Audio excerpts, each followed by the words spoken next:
Porque este es mi fe, yo volaré las montañas más altas segura. Los problemas producen en mí más excelente eterno peso de gloria. Porque este es mi fe, yo cruzaré el mar deseo que oculta el camino. Detrás de mi Señor Jesucristo iré y lo cruzaré, porque este es mi fe. Situación de este fin de mes. Padre, hay tantas cosas en el ambiente. Hay tantas situaciones, Señor, que se mueven a nuestro alrededor. Hay tantas cosas, Señor, que de alguna manera oculta, Señor, disimula muchas otras cosas. Pero en este día, Señor, yo quiero pedirte que tú nos des sabiduría para que tu palabra, Señor, al ser expuesta, traiga para nosotros, Señor, una luz, una respuesta, una esperanza para lo que nuestra vida necesita. Padre, gracias te damos en el nombre de Jesús, y que los dichos de mi boca, Señor, sean agradables delante de ti, en el nombre de Jesús. Amén, amén y amén. Mateo capítulo 18, verso número 15. Yo sé que el tiempo ha avanzado, sé que son las 11:35. Yo trato de no extenderme mucho en la enseñanza, pero sí necesito leer todo ese pasaje de Mateo 18:15 hasta el 35, porque abarca una gran verdad que es necesario que esta mañana nosotros la tengamos presente para nuestros corazones. Dice así la Escritura, verso 15: por tanto, si tu hermano peca contra ti, ve, repréndele, estando tú y él solos. Si te oyere, has ganado a tu hermano.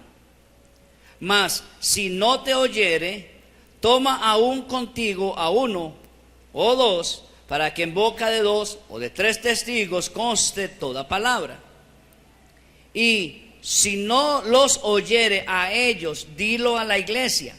Y si no oyere a la iglesia, tenle por gentil y publicano.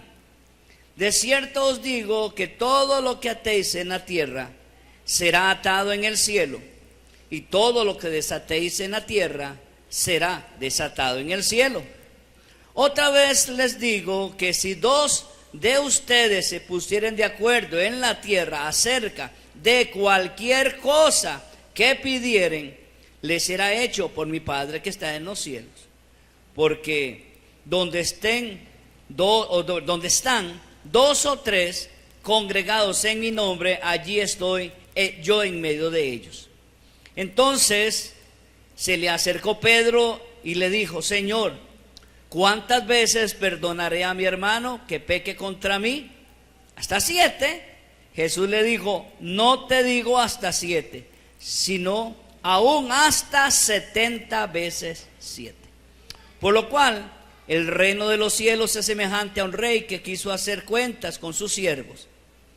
Y comenzando a hacer cuentas, le fue presentado uno que le debía 10,000 talentos. El talento, para que usted una vez se ubique allí en la Escritura, es diferente a la palabra denario. A veces confundimos los dos términos. El talento equivale al salario de una persona, pero de 15 años de trabajo. Entonces la deuda era de 15 años multiplicado por 10,000. Esa era la deuda que este hombre tenía. Ya es mucho, ¿cierto? Ahorita entramos a eso. Sigo leyendo en el verso número 25. A este, como no pudo pagar, ordenó su señor venderle, y a su mujer, y a sus hijos, y todo lo que tenía, para que le pagasen la deuda. Entonces aquel hombre postrado le suplicaba diciendo: Señor, ten paciencia conmigo y yo te lo pagaré todo. El señor de aquel siervo, movido a misericordia, le soltó y le perdonó la deuda. Pero saliendo aquel siervo, halló a uno de sus consiervos que le debía 100 denarios. Ahí está la palabra denario. Denario es el salario de una persona de un día. Y cuando habla aquí de estos denarios en deuda, eran nada más el salario de 3 meses que le estaba debiendo. Esa era la deuda, 3 meses de plata. Entonces su consiervo, verso 29, dice: postrándose a sus pies, le rogaba diciendo: ten paciencia conmigo y yo te lo pagaré todo. Mas el primer siervo, mas él no quiso, sino fue y le echó en la cárcel para que pagase la deuda. Viendo sus consiervos lo que pasaba, se entristecieron mucho y fueron y refirieron a su señor todo lo que había pasado. Entonces, llamándole su señor, le dijo: siervo malvado, toda aquella deuda que te perdoné, porque me rogaste, ¿no debías tú también tener misericordia de los consiervos, como yo tuve de ti misericordia? Entonces su señor, enojado, le entregó a los verdugos para que pagase todo lo que le debía. Así también mi Padre Celestial hará con ustedes si no perdonáis de todo corazón cada uno a su hermano sus ofensas. Wow. Cuando veo esta escritura, hay cosas que uno se sorprende de ver la magnitud, que a veces uno no lo tiene así como consciente. Si usted se fija en los textos leídos, lo que estamos buscando es una verdad, un punto neurálgico en todo el texto, y es el principio del perdón. Así le he llamado la enseñanza esta mañana, el perdón. Pecados hay muchos, pecados cometemos todos, y todos cometeremos pecados mañana, y cometeremos pecados durante la siguiente semana, el siguiente año, hasta el día antes de que muramos o el día mismo que muramos. Pero la verdad es que hay principios que Dios quiere enseñarnos, y hay principios en la iglesia, pero también hay principios en el cielo, de cómo debe tratarse el asunto del perdón. En cuanto al valor de la deuda, el que nos pusieron ahí como ejemplo, uno de plata y otro de veces. El de plata era uno que tenía una deuda de 10,000 talentos. 10,000 talentos contando cada talento por 15 años. Y hay nada más y nada menos que son 450 años de deudas. ¿Quién va a tener la plata para pagar el valor de 450 años de deudas? Nadie. Pero así estuvo dispuesto el siervo mayor, el perdonarle a su consiervo la deuda. Pero el otro tenía solamente una deuda de 90 días. ¿Y cómo es posible que en 90 días era tan alto para el segundo siervo que no permitió perdonarle su deuda? ¿Sabe por qué? Porque tiene que haber en nosotros un principio de la regla de oro. Yo voy a hacerle a la otra persona lo mismo que quiero que me hagan a mí. Yo estoy dispuesto a recibir perdón, a pedir misericordia, a suplicar de Dios y del hombre algo para que me den a mí la absolución. Pero cuando me corresponde a mí, no tengo la misma medida para ser benevolente y misericordioso. ¿Quiere repetir conmigo el verso 35? Si me lo vuelve a poner, te lo agradezco, hija Raquelita, que estás allí. Ese verso 35 para mí es la clave, porque cierra la enseñanza y dice: así también mi Padre, ¿quién?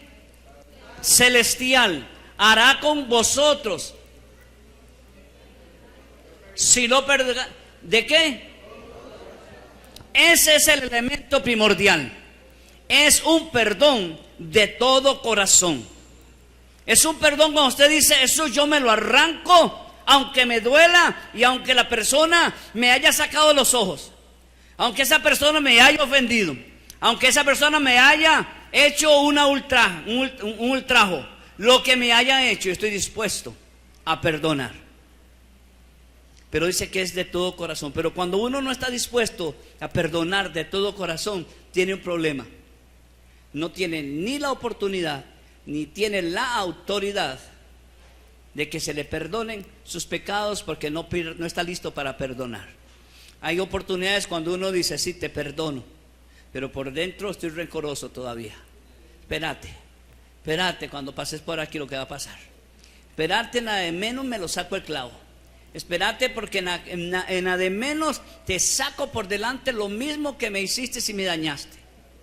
Le hacemos caras, refunfuñamos, no queremos nada con A, ni nada con él, ni con nada con C, porque de alguna manera nos sentimos ofendidos. Pero si fuera al revés, si quisiéramos de alguna manera ser tenidos en misericordia de parte de Dios.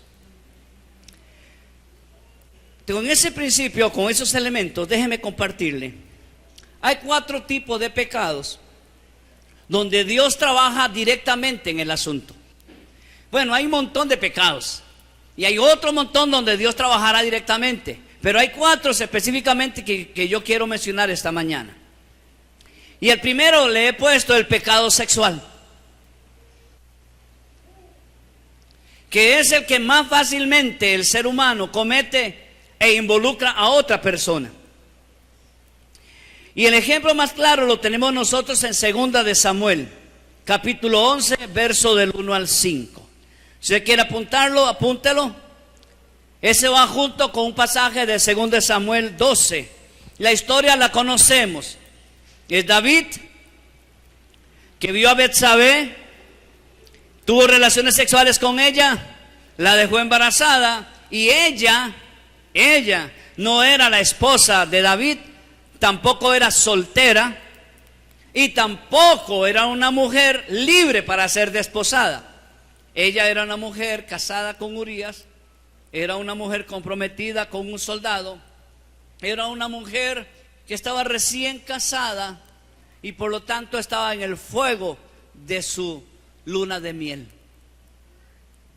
David hace lo que hace en ese pasaje de Samuel 11, 2 de Samuel 11, el 1 al 5, dice así: aconteció al año siguiente, en el tiempo en que salen los reyes a la guerra, que David envió a Joab y con él a sus siervos y a todo Israel, y destruyeron a los amonitas y sitiaron a Rabá. Pero David se quedó en Jerusalén. Y sucedió un día que al caer la tarde, que se levantó David de su lecho y se paseaba sobre el terrado de la casa real, vio del terrado a una mujer que se estaba bañando, la cual era muy hermosa. Envió David a preguntar por aquella mujer y le dijeron: aquella es Betsabé, hija de Eliam, mujer de Urías Heteo. Y envió David mensajeros y la tomó, y vino a él y él durmió con ella. Luego ella se purificó de su inmundicia. Vea cómo le considera ella. Eso era un pecado y era una inmundicia. Y se volvió a su casa y concebió la mujer y envió a hacérselo saber a David, diciéndole: estoy encinta. Eso pudo haber quedado allí, en los oídos y en los ojos de los soldados, de la corte, del que cuidaba la puerta del rey, de las esposas del rey. Ver a una mujer entrar era común. Que el rey estuviese con una mujer era lo normal para ellos. Pero cuando ella entra en las recámaras del rey, se convierte en otra amante, otra concubina para el rey. Ella queda embarazada porque el encuentro no fue una vez, probablemente fueron muchos encuentros hasta que ella quede embarazada. A no ser que sea muy salada, ¿verdad? O con mucha puntería.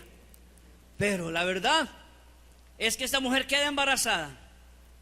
Y lo tremendo de la historia en el embarazo de ella es que David no solamente adultera, traiciona el corazón de Dios, se vuelve mentiroso y hasta planifica el asesinato de Urías.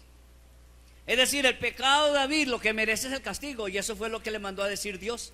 Dios le envía a un profeta en el capítulo 12, ustedes lo podrán leer, del mismo 2 de Samuel, todo ahí está. La historia dice que llegó un hombre, un profeta, y le dijo: David, necesito un consejo. ¿Qué harías tú si un hombre que tiene un montón de ovejas recibe de visita a una persona en la noche? y tiene que servirle de comer y no tiene, tiene que servirle de comer. Y para no usar una de sus ovejas, aunque tiene tantas, se fija en la finca que está al lado y coge una ovejita de un hombre que era su única ovejita y se la trae, la mata, la cocina y se la da de comer a su visita. ¿Qué harías tú?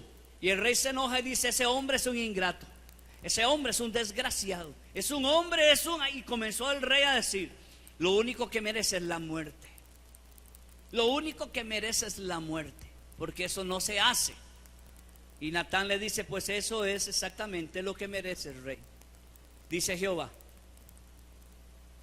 que teniendo tú tantas mujeres, fuiste y tomaste la única, la ovejita de Urías, la tomaste para ti como tu mujer. Y entonces David se da cuenta que Dios está dolido, afectado y muy mal, está bravo con él. Esa es la historia del primer pecado. El pecado sexual incluye a varias personas. Afecta a matrimonios, afecta a la pareja misma que fue infiel, afecta a la compañera o compañero de la persona que fue afectada por ese adulterio. Afecta a los hijos, afecta a la economía, se afecta a tantas cosas. Y muchos quedan en el anonimato, muchos pasan desapercibidos, muchos se la juegan como un mono de rama en rama y nadie se da cuenta. Pero déjeme decirle que si hay uno que se da cuenta y un día Él va a intervenir, ese se llama Dios. Porque a Él nada se le oculta, nada se le pasa y nada Él lo está ignorando, lo sabe bien. El otro pecado, el segundo pecado, es el pecado de rebelión. Y este se encuentra en la Biblia en 1 Samuel 15, el verso 24 al 28.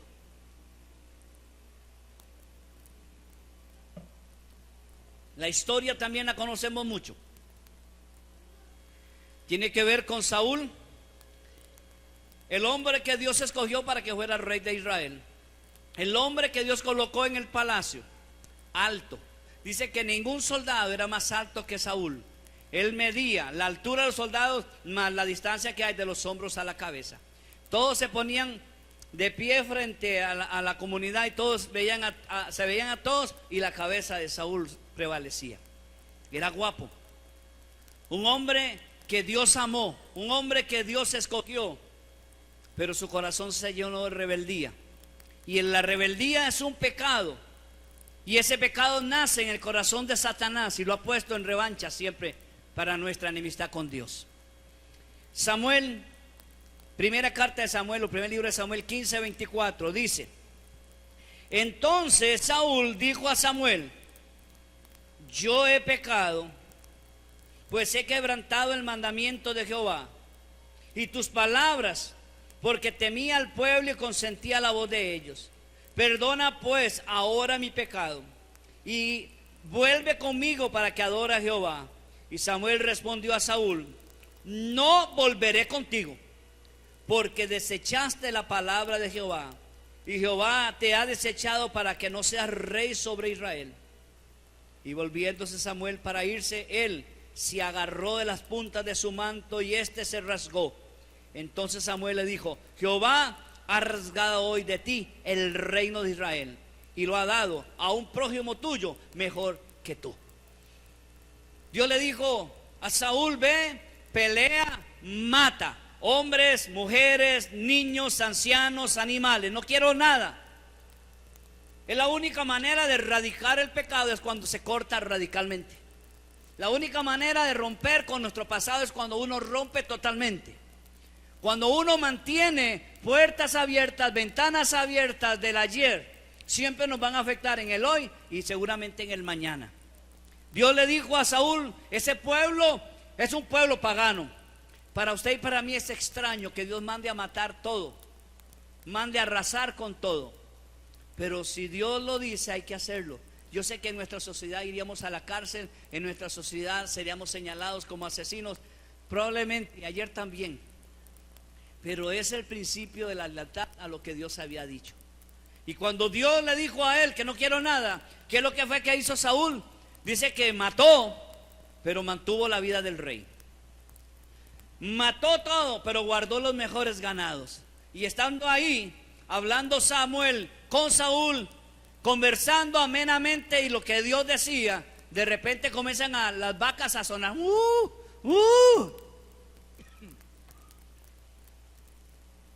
Y le dice Samuel, ¿qué es ese ruido? Esas son unas vaquillas. Unas vaquillas que nos trajimos del enemigo. Y las hemos traído para dedicárselas a Jehová en holocausto. Tratando de lavarle el coco a Samuel. Tratando de lavarle el coco a Dios. Y le dice Samuel, ¿no sabes tú que la obediencia es más importante que el holocausto? ¿No sabes tú que la obediencia es el principio principal para el ser humano? Por eso, obediencia y rebelión nunca han ido de la mano. Son dos cosas diferentes, una y la otra. Entonces, el primer pecado es el sexual. El segundo pecado es la rebeldía. Ambas cosas a Dios no le agradan. El tercer pecado es el de la murmuración. Y esto lo aconteció con María y Aarón, su hermano. Un día de esas cosas que se amanecen picados, amanecen bravos, amanecen enchompipados con otra persona y uno ni sabe ni por qué. O comienzan a murmurar porque es que a él le dieron más gallo pinto que a mí. La verdad es que ese es el hijo preferido de mami. Yo siempre lo he sabido, que esa es la consentida de papi. Es que esa es la nieta más querida aquí en la casa. Entonces, cuando eso se da, comienza a gestarse en el corazón de las personas. Y aunque el texto es largo, yo quiero que usted me acompañe a leerlo. Es importantísimo que usted lo lea, porque probablemente usted lo leyó en la escuela dominical hace unos años. Lo voy a leer en el libro de Números, capítulo 12, verso 1 al 16.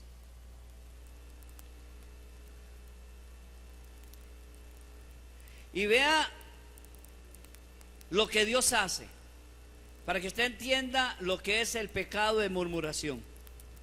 María y Aarón hablaron contra Moisés a causa de su mujer cusita que había tomado, porque él había tomado por una mujer cusita, y dijeron, vea qué arrogancia, solamente por Moisés ha hablado Jehová, no ha hablado también por nosotros. Es decir, Dios no me dio a mí un cántico especial cuando cruzamos el mar.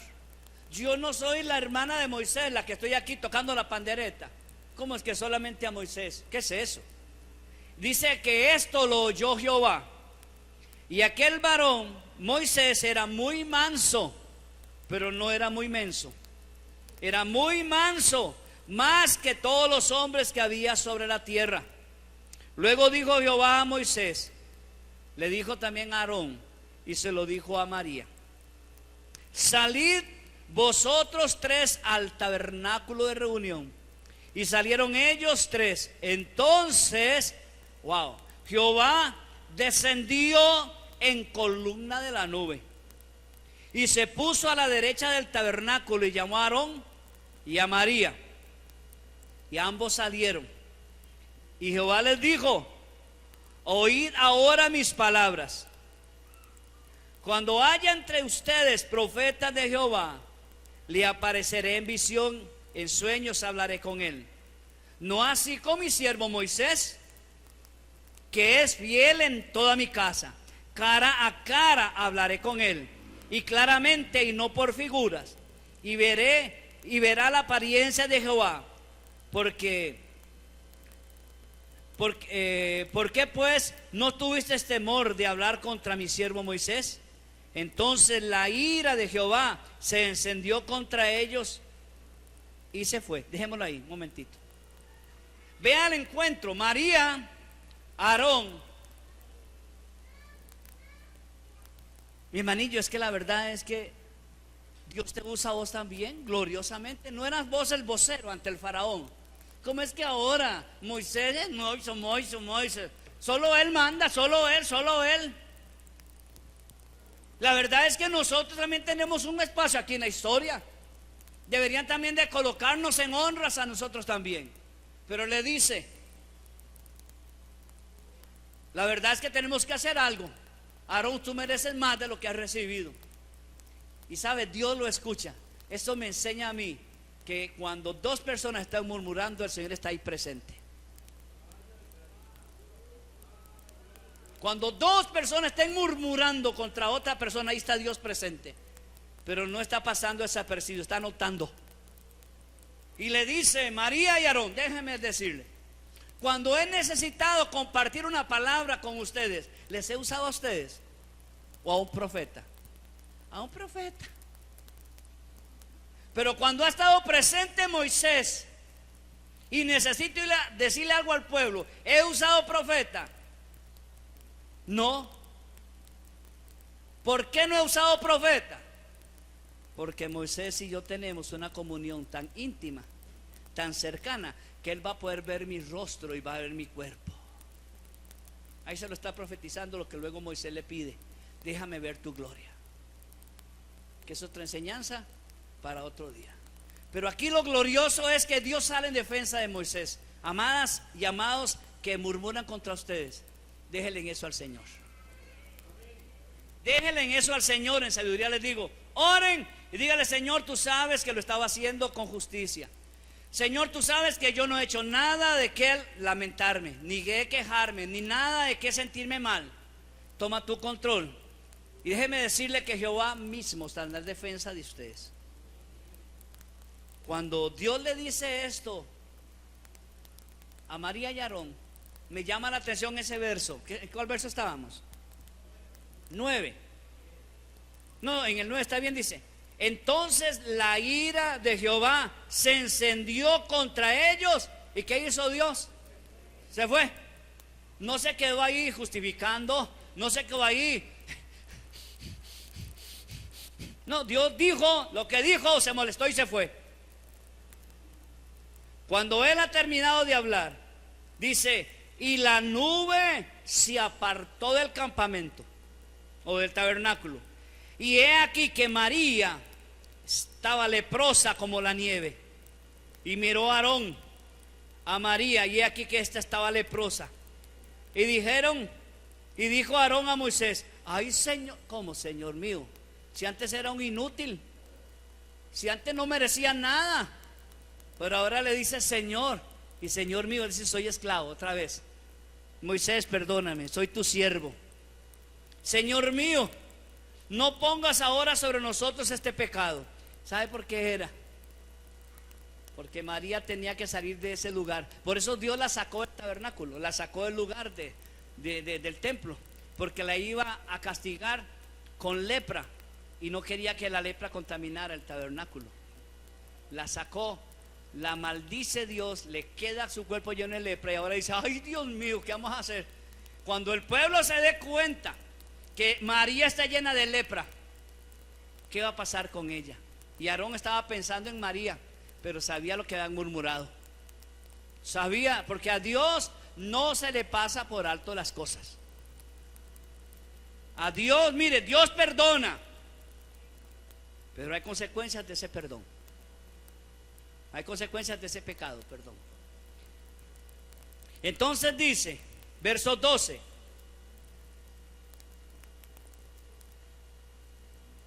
no quede ella ahora como el que nace muerto, que al salir de su vientre tiene medio consumida su carne.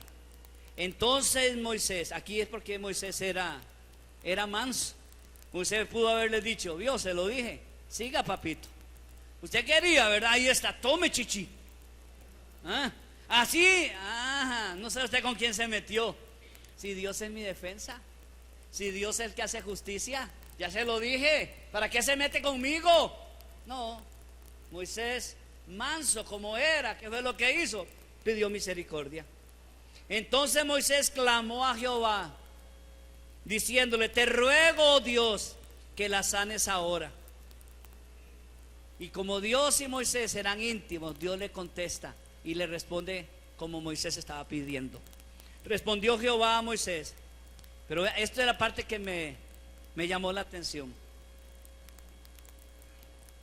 Dice que, mejor se lo leo. Si tu papá que se llamaba Amram. Si Amram hubiera escupido en tu rostro, imagínense que es grotesco. Si tu papá Amram te hubiese escupido en tu rostro, no se avergonzaría por 7 días por lo que hizo. Es decir, no pediría perdón 7 días seguidos para que se le perdone la ofensa de haberte escupido en la cara. Entonces le dice: sea echada fuera del campamento María por 7 días y después volverá a la congregación. Así María fue echada, no puesta, no invitada, no, echada del campamento por 7 días, y el pueblo no pasó. Dice, no pasó adelante hasta que se reunió María con ellos. Después el pueblo partió de Acerot y acamparon en el desierto de Parán. Vea qué interesante. Se llama el pecado de murmuración. Puede ser que 2 personas murmuren y nadie lo sepa. Las cosas se olvidan y las cosas siguen como si nada. En el corazón de Dios y en el cielo ese pecado está pendiente. Está pendiente ese pecado de murmuración. Tarde o temprano Dios va a trabajar con eso. Y cuando María queda, lo compara con eso. Yo no sé, a mí nunca nadie me ha escupido.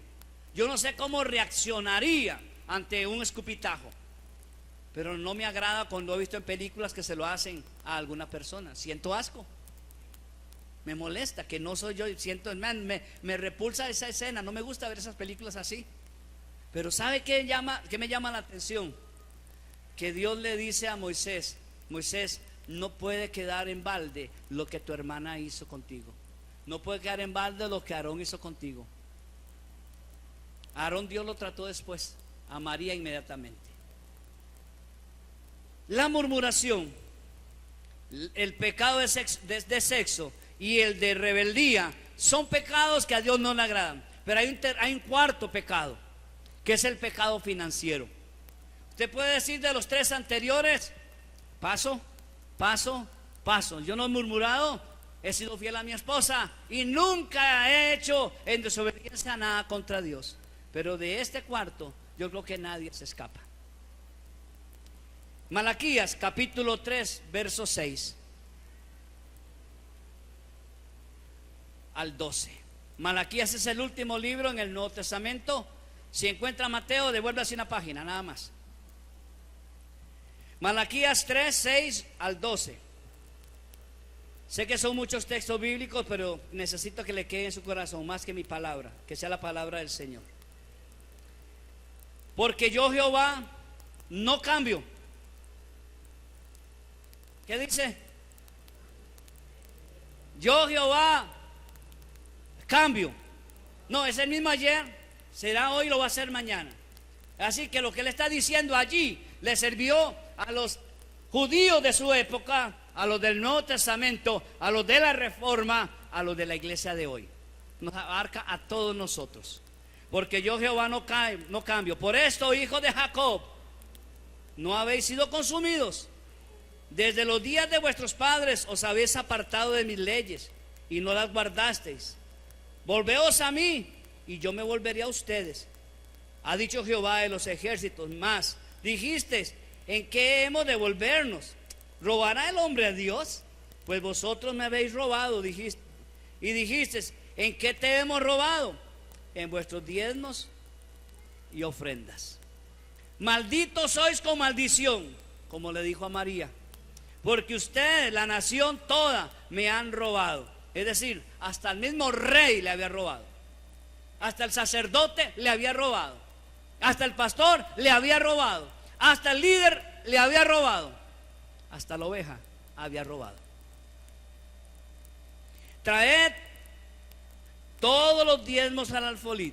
Hay dos maneras de ver este texto bíblico. Traigan todos sus diezmos y sus ofrendas a la bodega. Eso significa alfolí, a la bodega. O podría interpretarse como: traigan todos. En inglés sería everybody. ¿A qué maneras? Y mi esposa habla en francés, porque no hablar en inglés. Todos sus diezmos al alfolí. Todo diezmo que no se traiga al alfolí es un diezmo robado. Escúcheme bien. Todo diezmo que usted se deje en su bolsa, en su billetera, aunque compre Biblias, compró Biblias con dinero robado. Todo diezmo que usted le dé a los pobres y le dé de comer al necesitado, está usando un dinero robado. Todo diezmo que usted le dé a una emisora para que dé el mensaje de salvación al mundo, lo está dando de un dinero robado.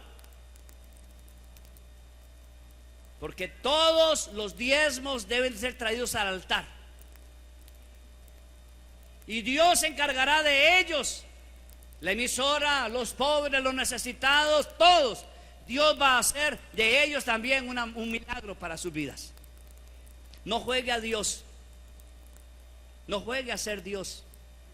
Porque si Dios no sabe administrar, entonces yo le voy a dar un poquito a Dios y el otro poquito a la emisora. Porque el faro necesita, Estereovisión necesita, unción necesita, X necesita. Todos necesitan. Pero Dios dice, yo sé lo que ellos necesitan, yo tengo con ellos un trato. Yo les voy a proveer a ellos. Pero no usen el dinero de Dios porque le van entregando a ustedes dinero robado. ¿Estamos claros en eso? ¿Me entienden ustedes? ¿O yo me voy a entender? Por eso es que este cuarto pecado es muy delicado. Todos lo hemos hecho. Todos lo hemos hecho. Todos, Dios nos perdona y eso vendrá en otro capítulo. Estoy en el verso 10, sigo un poquito, al 11. Repito el 10. Traed todos los diezmos al alfolí y haya alimento en mi casa y probadme ahora en esto, dice Jehová de los ejércitos, si no os abriré las ventanas de los cielos y derramaré sobre ustedes bendición hasta que sobreabunde. Reprenderé también por vosotros al devorador y no os destruirá el fruto de la tierra, ni vuestra vid en el campo será estéril, dice Jehová de los ejércitos. Y todas las naciones os dirán bienaventurados, porque estaréis tierra deseable, dice Jehová de los ejércitos. Morris Cerulo cuenta esta historia.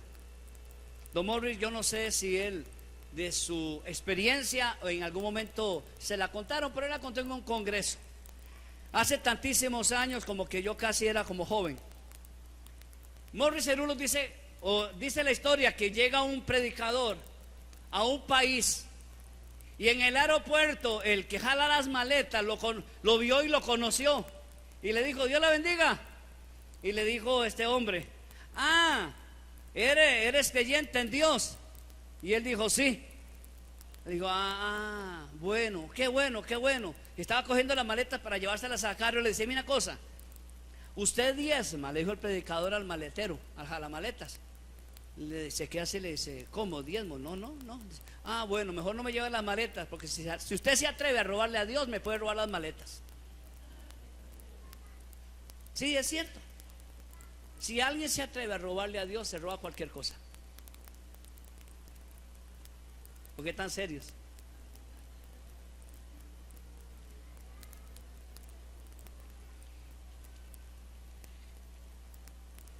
¿Qué se obtiene cuando uno peca y no se confiesan los pecados? Proverbios 28:13 nos dice eso. Ese texto usted debería de remarcarlo, dejarlo a colores, ponerle un asterisco, qué sé yo. Pues es un texto extraordinario, porque hay una consecuencia negativa o una consecuencia positiva. Proverbios 28:13 dice, el que encubre sus pecados le va a ir bien en todo, surgirá prósperamente en todo, le bendecirá Jehová con abundancia. ¿Qué dice? ¿Cómo? Más duro. Quien encubra sus pecados no prosperará, mas el que los confiesa no basta y se aparta, ¿qué dice? Alcanzará misericordia. Entonces déjeme decirle tres cosas rápidamente. Cuando uno no confiesa sus pecados, la vida se la va a ir complicando como una telaraña. Cuando uno va guardando pecados. Le he mencionado los 4 de esos principales, pero hay muchos. Pero usted puede usar esos 4 o los demás. Esa cantidad de pecados que uno practique y no los confiesa y no se aparta, la vida se le complica. Se le complica. Yo solamente sé de una persona, y no porque lo conozco, sino porque me contaron,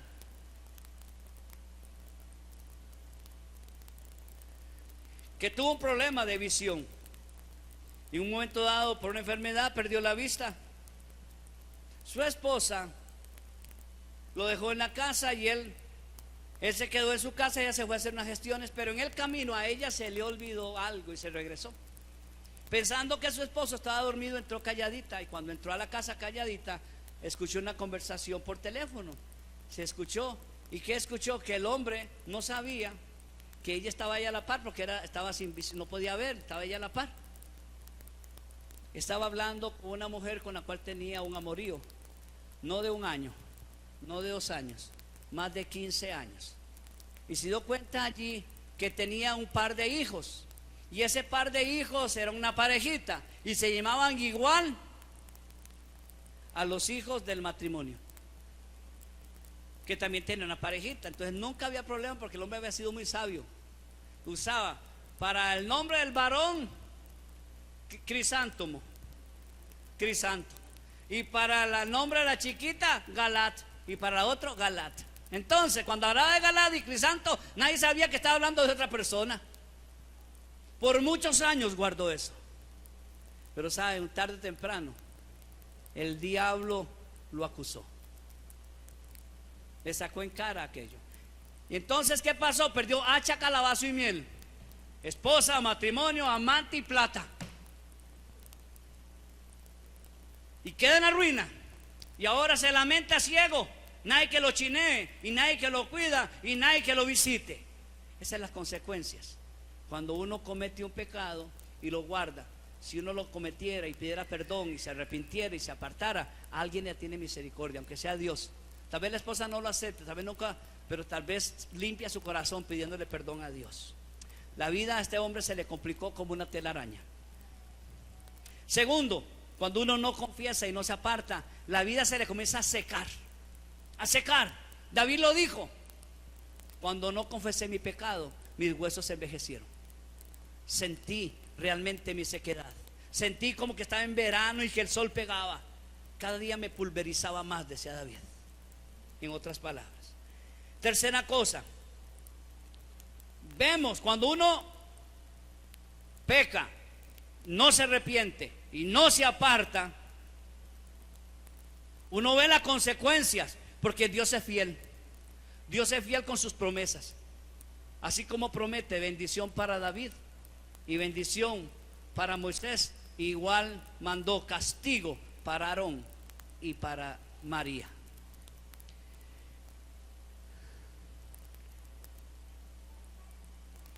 ¿Y por qué Dios castiga?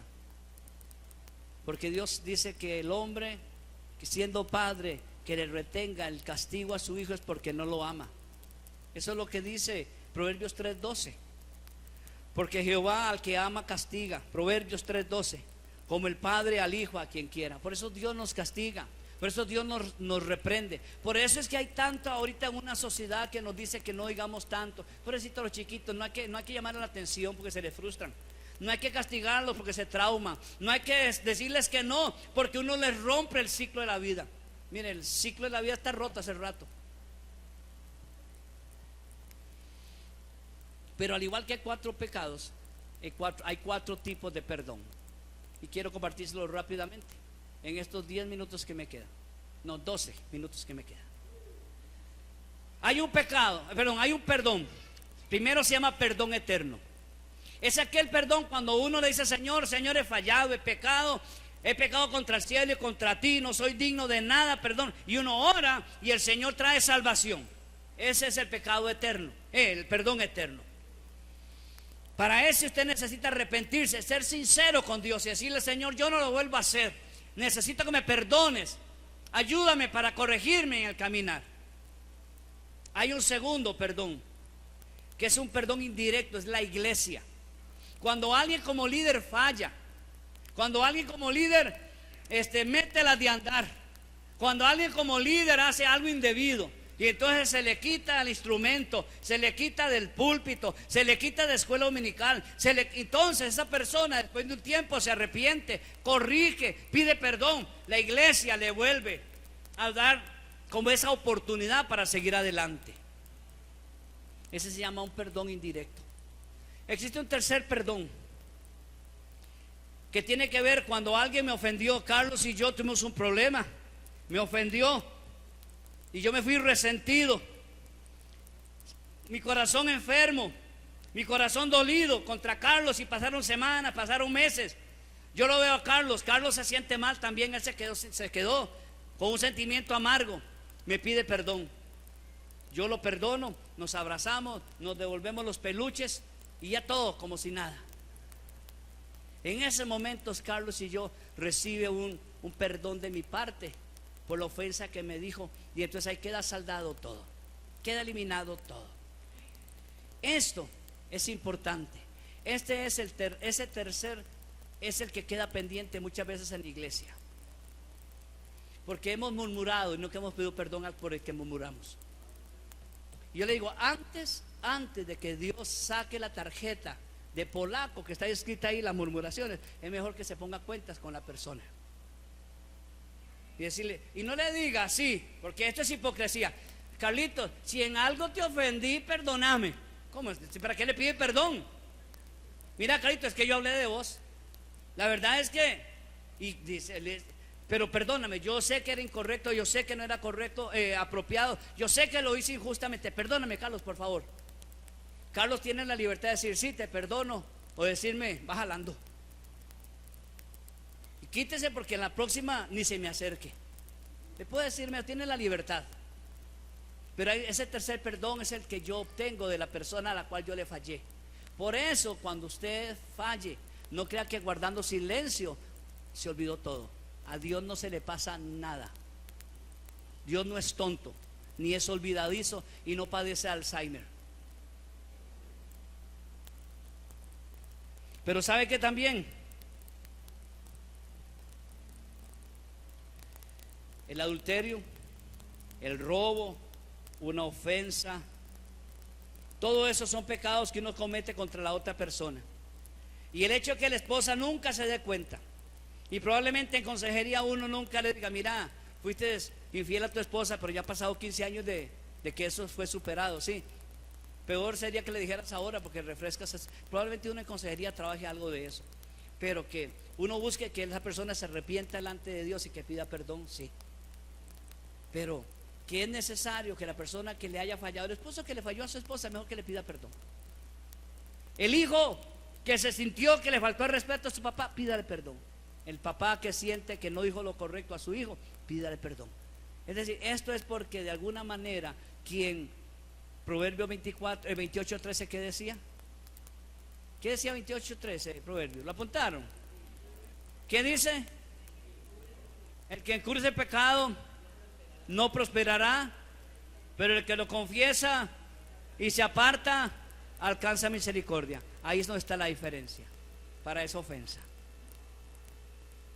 Pero hay un último perdón, y es el que tenemos que pedirle a Dios todos los días porque le fallamos a Él.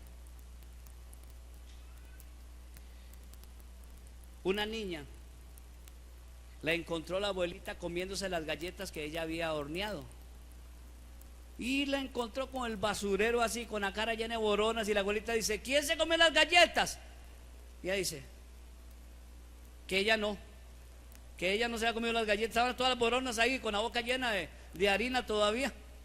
Entonces la abuela coge las galletas, limpia a la niña, las galletas que quedaron, limpia a la niña, barre el basurero, y la abuela se siente mal. Al rato la niña viene y le dice, tita, ¿me perdona? ¿Qué abuela no va a perdonar? Tita, ¿me perdona? Coco, ¿me perdona? Ita, ¿me perdona? Nana, ¿me perdona por lo que hice? ¿Qué va a hacer esa abuela? La perdona, sí, pero ¿qué hace con las galletas? Les pone llave.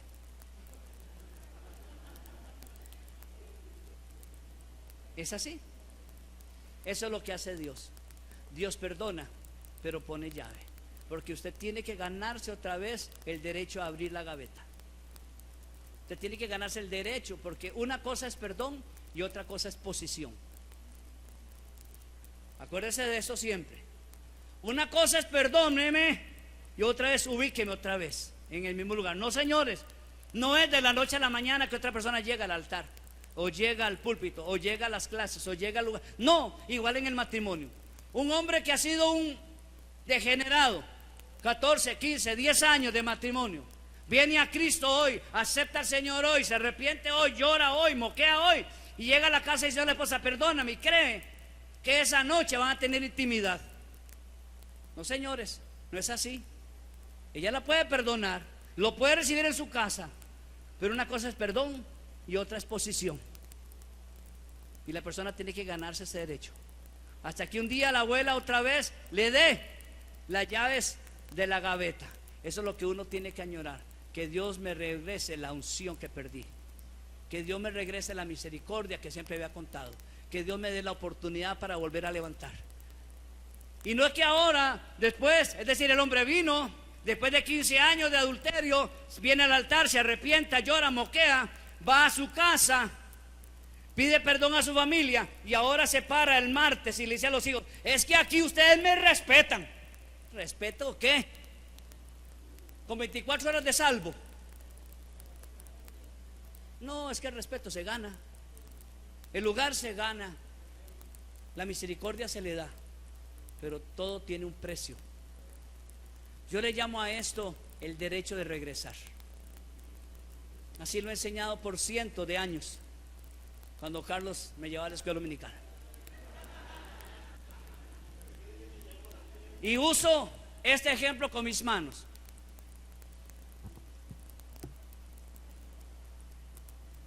Esta es mi vida.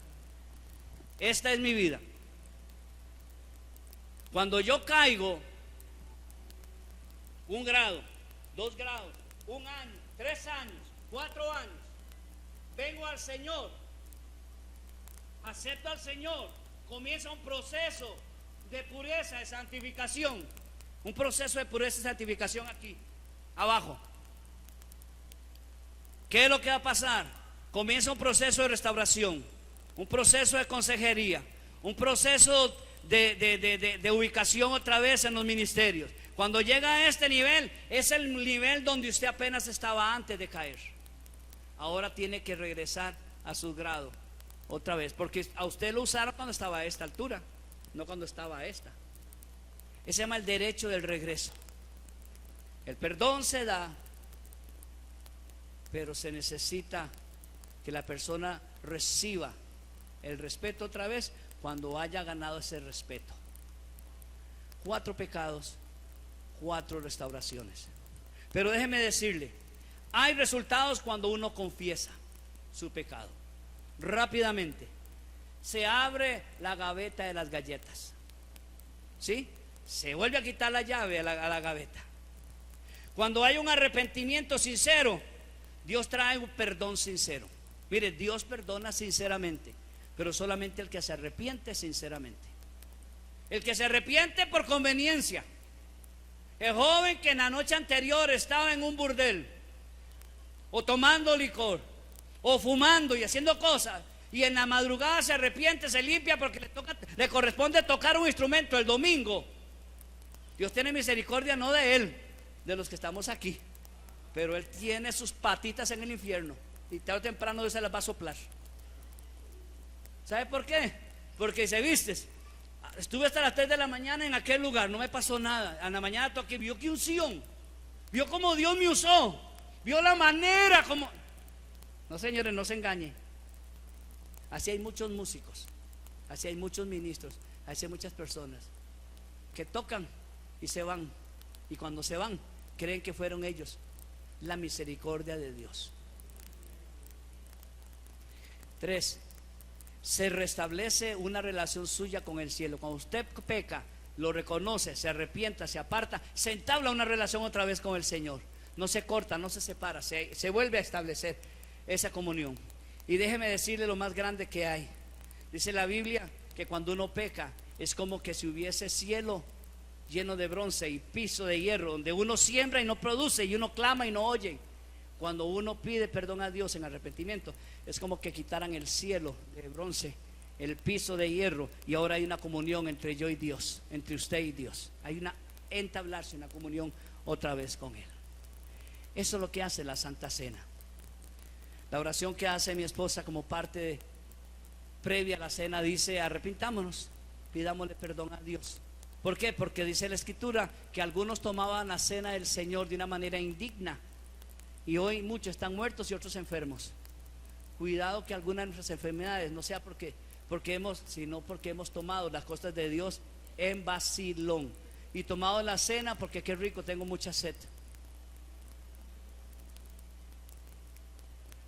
Se enreda nuestra vida si no hay confesión, pero cuando uno le pide perdón a Dios, Dios restablece esa comunión una vez con Él. Póngase de pie. Primera de Pedro 5:6 dice lo siguiente: humillaos pues bajo la poderosa mano de Dios, para que Él los exalte cuando fuere tiempo. El ser humano necesita humillarse delante de Él. Todos necesitamos humillarnos delante de Él, para que a su oportuno momento, cuando fuere el tiempo, Él nos exalte. Y dice Juan, allá en primera de Juan: si confesamos nuestros pecados, Él es fiel y justo para perdonar nuestros pecados y limpiarnos de toda maldad. Pon tu mano en tu corazón en esta mañana. Hoy fue día de Santa Cena. Hoy fue día de celebración del perdón del Señor extendido para usted y para mí. Pero esta mañana el Señor quiere extendernos una vez más su misericordia. Y te dice el Señor a ti en este día: amado, si hubieses pecado